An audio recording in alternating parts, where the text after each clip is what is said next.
Medicine की OPD में सर्वाधिक मरीज सर्दी, जुकाम, खांसी और बुखार के सामने आए।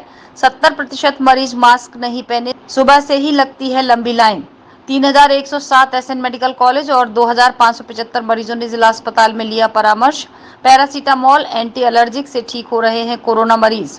सोमवार को 5 नए कोरोना केस सामने आए, जिसमें कर्नाटक और महाराष्ट्र की महिला पर्यटक भी शामिल हैं।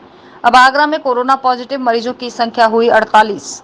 कोरोना के इलाज के लिए और व्यवस्थाएं परखने को आज एसएन मेडिकल कॉलेज, जिला अस्पताल और 6 सीएचसी पर होगा मॉक ड्रिल। देखिए, जैसे कि सरकार की गाइडलाइंस है उसके अनुसार जो कोविड के नंबर ऑफ केसेस पिछले कुछ दिनों से लगातार बढ़ रहे हैं, उसके संदर्भ में तैयारियों का जायजा लेने के लिए कि हमारे पास जो तैयारियां हैं उसको मॉक ड्रिल बोलते हैं या एक प्रकार की एक अभ्यास, पूर्व अभ्यास, तो वो करने की बात थी।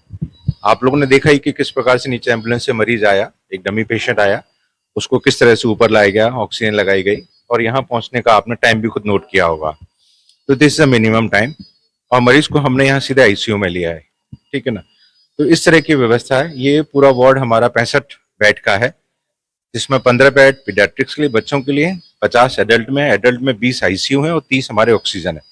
बेसिकली है तो हमारे पास सारी व्यवस्था, हर बेड के लिए वेंटिलेटर भी है, एचएफएनसी भी है, ऑक्सीजन तो सब बेडों पे है ही। और ऑक्सीजन की सप्लाई यहाँ पर हमारे पास पीएसए प्लांट, एलएमओ प्लांट और मैनीफोल्ड यानी कि ऑक्सीजन सिलेंडर, 3 माध्यम से हमारे पास यहाँ उपलब्ध है। तो आज की डेट में ऑक्सीजन को लेकर के भी कोई किस तरह की परेशानी नहीं है। देखिए, आज का जो डाटा अभी मिला है उसमें टोटल शायद 48 पेशेंट हमारे इस समय आगरा में है, जिसमें से 45 आगरा शहर के और 3 बाहर के हैं ये वर्तमान में।